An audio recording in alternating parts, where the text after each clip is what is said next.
Welcome to Game Devs Play Games, where we play games and talk game design. And today we are playing Burly Men at Sea by Brain&Brain. Brain&Brain, not Brian and Brian. Although that would be a fun name too. This game was very generously sent to us by Brain&Brain, so thank you guys.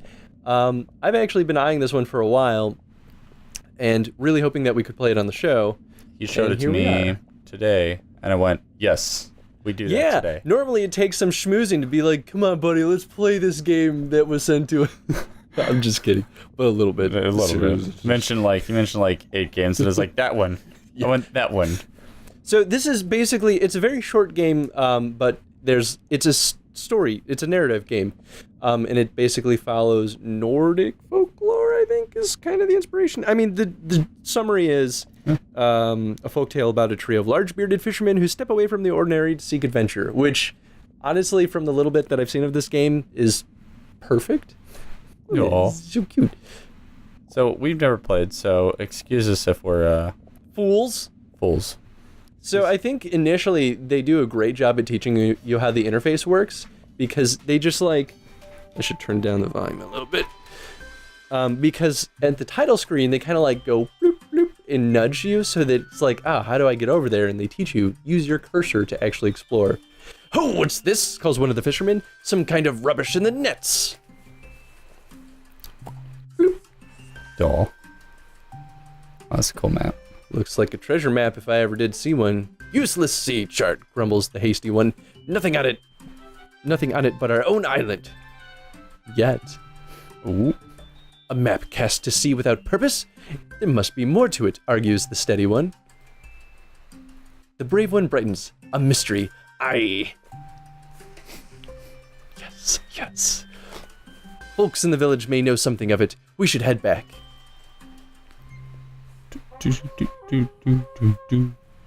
Literally traveling dialogue with the game itself. Like literally, literally. Yeah. Wow. Yeah. Look at those big bushy beards. Oh, so many bushy beards. We got blonde beard, we got orange beard, and we got red beard. Let's go over this way. Yeah. Oh. Okay. What's in here? Oh, wow. Okay. Home sweet home. All right, put on that apron. Let's make some bread. All right, doing it. Dang it. Wow. But. Okay. Oh. Can you pick up that pretzel? I mean, let's be real. It's the best bread here. Whoa. It's squishy bread, Nathan. All right. Let's go over here. Oh, okay. Hey, Granny. How's it going? Well, if it isn't the brother's beard, what can I do for you fellas? Steady Beard prepares to speak, but the question is intercepted by Hasty Beard. Of course. Know anything about maps? We found one. Aye, and no ordinary one, exclaims Brave Beard. It's mysterious. The loaf-shaped woman continues working silently for a moment, then pauses to look up. Mystery, is it? I'm afraid I'm not the imaginative type, boys. We're old friends, the ordinary and I. She concludes, returning to her work. Alright, well, this is mine now. Oh. But, okay, well, that was fun. Unless, nope. So I really love their way of kind of like concealing your environment in a way that encourages you to explore. I imagine that's going to add to a lot of little secrets that we could discover. Oh, absolutely. And like, this seems like the kind of game where every little secret that you encounter changes the outcome of the game in some way. Or at least changes your path, right? Like, may not have like a grandiose effect. It kind of, in a weird way, it actually utilizes a similar dynamic that horror games do, in that you can't see everything yet. In a weird way, it's a strange comparison, but I see what you're going for. Yeah, you don't know what you're about to see or what's going to happen, so it has that sense of adventure. Mm-hmm. The man glances up at their approach, then returns to his work with a grunt. Mind if we interrupt for a moment? Shouts Steadybeard. See, we caught something strange this morning, and we thought you might know something of it. Tink. It's mysterious, adds Bravebeard. Bravebeard, you're so smart. There's a brief pause as the man stops hammering. He grunts. They wait. It appears he has nothing further to add. All They right. all know something, don't they? Bye-bye. I'm liking the sound effects too. Is that it? Maybe. Jump in the water. Go. Go, men, go. This is the kind of things. These are the kinds of things I love to explore too. Is like, oh, it's gonna let me like keep scrolling out and to see how far can I go. What am I going to see out there? They did that in of all games. They did that in Threes, that little mobile game. In the it's like the one where you pair like 1 and 2 to make 3, and then 3 and 3 to make 6. And It's a fantastic game, and we both spent more hours on it. But than in the a human main- being should. Oh, absolutely. But in the main interface, you can like pan all the way to the left, and then you start getting alien text, and you're just like, what is all this? We know that he's Bravebeard now. Oh, because he's the one that goes over to the chewing cow. Ah. Bravebeard sidles over to the chewing cow. You wouldn't know anything about mysterious maps, would you, old girl? He pretends to not wait for an answer. What if she was just like, yep. Like, oh, all right then. Well, Chicken? Don't run away from me. Oh. Ah, I got an egg. Mine. Yeah! little baby chicken. That was amazing. Anything else? This game is gonna make me feel really happy. Yeah, can we move to the left at all, or the right? Nah, I tried. Alright. That Mysterious dude. person with a pipe. That dude knows something. No Maybe a doubt in my chick. mind. That's true, it could be a girl. A sea chart, eh? The young man shrugs. Can't say I know much about him with these landlocked legs of mine. Old fella next door in the coffee shop might have some answers. How did you know what we were gonna ask you? Yeah, been we didn't do sneakily dialogue. Let's over this way. Yeah? They want to go that way, though. Go to the right.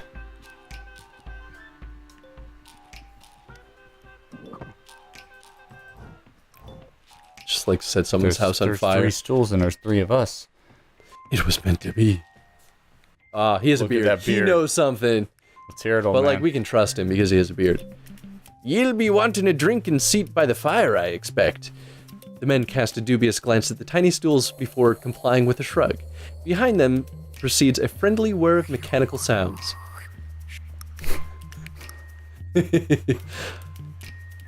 I've been really fond of sound effects being done with like human mouth sounds If lately. it's done right, It's so endearing. Yes. The old man approaches with a steaming tray. Single origin espresso. Origin espresso. Roast it myself, he declares. They stare blankly. He sighs. Coffee. Relaxing, the men sip cautiously. Eyes widen. So much coffee! Now what have ye found? He chuckles at their stunned faces. Observation, that's all.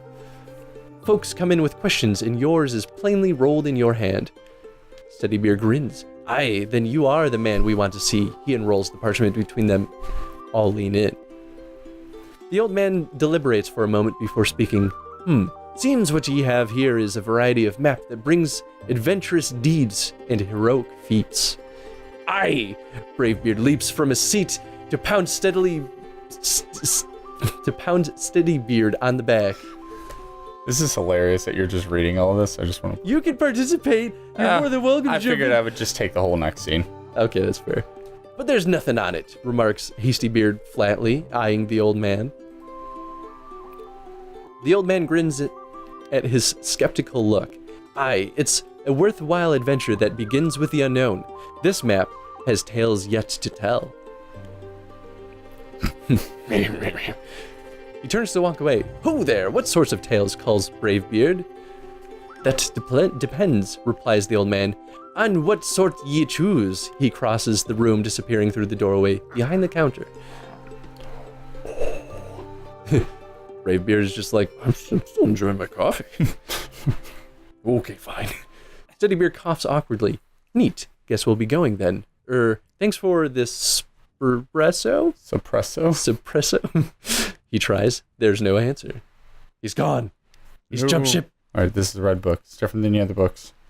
I'm gonna get it fall off the. Come on. Maybe like drop them all, like move the red book and then the book to the left. It's a puzzle. Okay, wait. Find all the secrets. Go over here. Start going over here, and then no.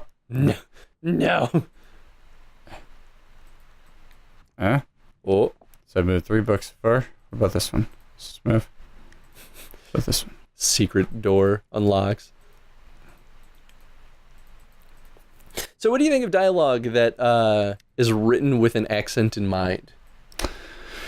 Coming from an acting standpoint, It's generally frowned upon in your mind? I feel like actors generally don't. It depends on the type of play you're going for. Like, if they want it to be Irish or if they want it to be English or whatever, it will be written in that. Yeah. But if not, then, like, if it's kind of up for interpretation, then it will be more plainly written to give the actor the choice of how they want to do it. That being said, no, I mean, a lot of them are actually written with dialogue in mind. Okay, I don't think the books are going to do anything. That's pretty fair. I think I've always been very fond of it because I'm terrible at accents. So, like, especially as someone who never was trained in how accents work, if I were to try to act it, for me, it helps me understand how it would work so I don't have to, like, I don't know, try to figure it out. That's fair. Now, I could see the argument, though, like, especially if you read, like, old H.P. Lovecraft book or stories, sometimes accents get so thick in the text that you're like, I don't even know what you're saying.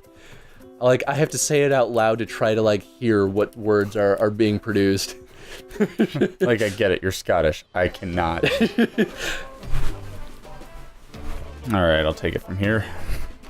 Oh. Yeah, this game is so cute. Since Falleness. Good use of white. I realized that your background color, something like white, is extremely crisp and clean. It kind of gives it a storybook feel. Yes. Which... Sea rats, remarks Hastybeard, squinting. What do you reckon they're after? Steadybeard frowns. I don't like it. Has a feel of mischief about it. Mischief? Grins Bravebeard, loosening the sails. No. Well, that didn't last long. Well, game over.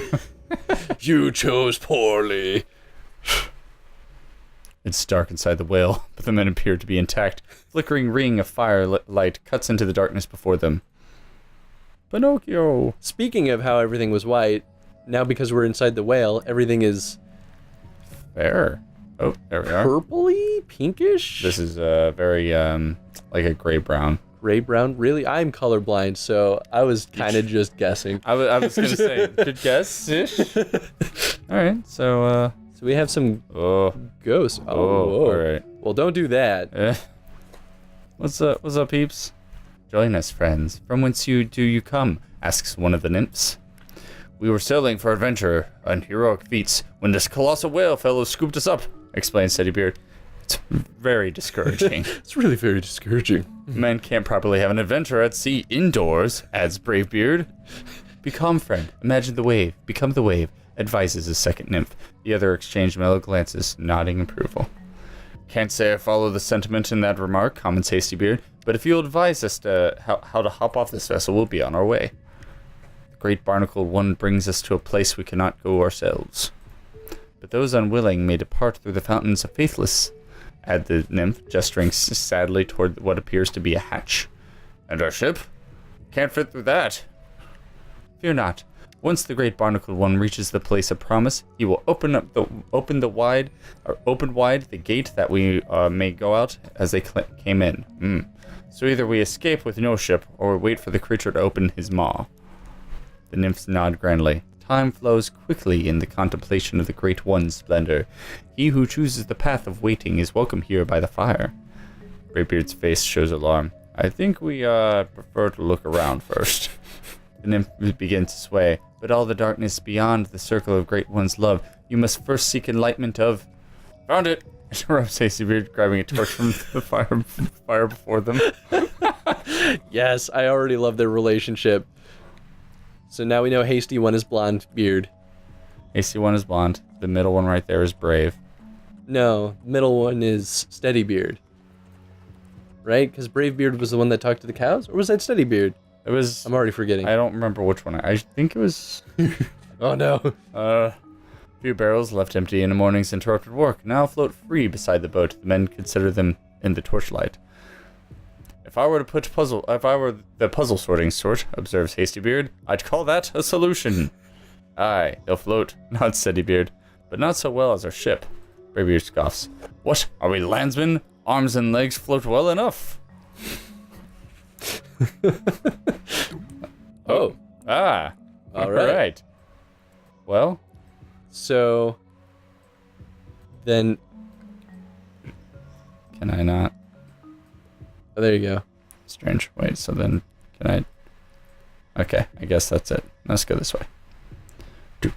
Yeah, so I guess, are we going to choose to evacuate the whale as soon as possible, or do we trust the nymphs that the whale... Oh, that's an orifice. Ooh. You know I guess that is the only way. I think. I mean, no, I wasn't at the end. I feel like we can... Oh, really? I mean, up to you, man. You're the one in control. Oh, that is the end. Okay. I think we go. I think it'll be fun to see what happens. Deeper into the whale. The noise. Great sound effect. I'm so uncomfortable about this. Alright. Uvula, probably. So were you One by way the to mouth? find out. Oh. Hastybeard is fiery with excitement. Summon that fountain and let's be off. Bravebeard grumbles eloquently from his beard. Steadybeard looks worried. I like how he grumbles eloquently. Here we go. Ugh. Pull the lever.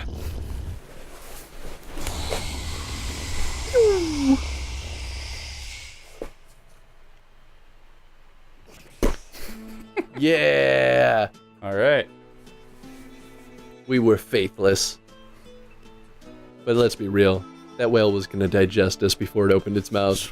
It like opens its mouth and just the bones come out and like, well, I know what happens if you wait in a whale too long. I watched, I played Pinocchio. The darkness come and try to take you. Wait, I think I'm mixing up video games. It was like, I don't know if he's making a joke or if he's actually dumb right now. The darkness, you know.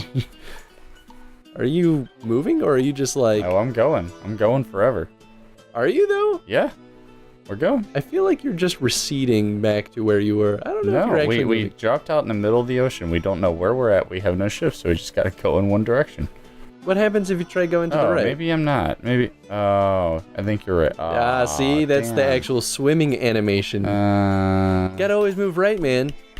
You read from left to right. You gotta play from left to right too.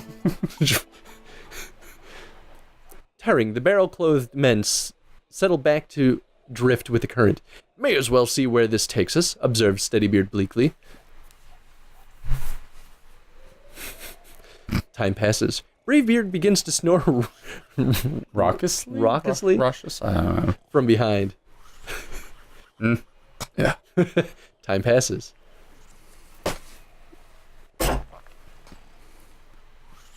Are we just gonna leave him behind? Hey, you gonna wake up there? No? Well, all right then. No, buddy. Well, we'll see you later, buddy. What? I was like, is this another page? What is this? Ship ahead. The shout wakens Bravebeard, who eagerly overturns his barrel, resurfacing a moment later to cough out, "It begins!" Okay, so the middle dark beard is Bravebeard. The lightest beard was Hastybeard. So that middle one, the middle one right now is the darkest beard, and he's the Steadybeard. Okay, so you were right. He's so brave. Uh-oh. Get him. That's very... Oh. What the devilry? Exclaims Hastybeard. Oh, it's Charon. Get away. Get away. This is foreboding. Hey, dude. The grim cloaked figure clears his throat as he approaches. Greetings, Please climb aboard for your complimentary trip to the afterlife. Ah, well, replies Steadybeard. Thank you, but we'd prefer the long way. There's a long silence. The figure is masked, but the men feel distinctly that he is sulking. At least, he heaves a desolate sigh. You do not willingly forfeit your souls, he pleads. It is quite painless, and I would at least be promoted from this apprentice-issue rowboat. Another silence follows. Then he continues despairingly, there must be a race. At this, Hastybeard's face cheers significantly. Maybe you would be so kind as to lose. No, of course not, he sighs again deeply. We race through the cliffs of despair, he explains mournfully. If the three of you pass me at any point, I lose. If I take the lead, however unlikely, I don't lose. Meaning you win. I had not thought of it that way, but I suppose it would be the case, yes. Without waiting to confer, Hastybeard speeds, sets off, paddling furiously. I mean, as you know, that's how you beat death. It's like, what the heck? Well, we just passed him. So, I'm not actually controlling anything right now. Are you though? No. I don't know. I'm not clicking on anything. We'll try clicking. Maybe you can beat him. Yeah. Yeah. Just click. Oh wait, you can drag him. Sucks to suck, dude. We have the power of the player. Although I'm curious to see what would have happened had we actually lost. Yeah. Well. Really very sorry for scuttling your promotion and all that, offers Steadybeard. It's not so bad, tries Bravebeard. You've a boat, and that's a nice scary mask. I do have a nice mask, sniffs the muffled voice. Great, well, goodbye, calls Hastybeard pedaling away. The others join him. Aw, little guy. It's okay, you'll get that promotion someday, just not with us, we're too cool. You see these beards? I like their, doggy paddles, too. It's perfect. Alright. Well, we're at the 20-minute mark. Should we come back in episode 2 and potentially finish up the story? Let's give it another 22, you said? Yeah. Let's give it another 3 minutes. Okay. Actually, we're at a really good point. I was going to say, yeah, this is pretty conclusive for the scenario, aside from being in barrels. But I really like this so far. I think this game is it's very lighthearted and kind of uplifting in a way that I haven't seen happen in a game in a long time. I'm also reading reading children's book when you're little, it makes you feel good, right? Oh, absolutely. And that doesn't happen in games much these days. It also has that there's a lot of little hidden things in the game that I'm sure we haven't even noticed yet, but there was already a thing or two that were like, oh, you gave us an option. But it was a gameplay choice. It wasn't do you wish to escape or do you wish to stay here? It gave us the option of playing those choices rather than just giving us a dialogue option, which is great. Yeah, absolutely. Which is interesting for a game with so much dialogue. Wow, yeah. You would think that the dialogue would be this standard design choice, but arguably that's the easy way out. They actually chose the more reversed it actually. Yeah, wow. The dialogue is the dialogue is the gameplay, and the decisions are the actions, the player actions. That's kind of genius. Good job, guys. That's awesome. So, question of the day, I guess. I don't want to just be lame and be like, what's your thoughts on that? I guess maybe what are the strengths of following that style of design for a narrative and text-based game like this? Yeah. All right, cool. Well, we're going to pick this back up because this is awesome. So we're going to play through a whole thing. So either 2 or 3 episodes total. We'll see. Yeah. I guess. Till next time. Bye, everyone.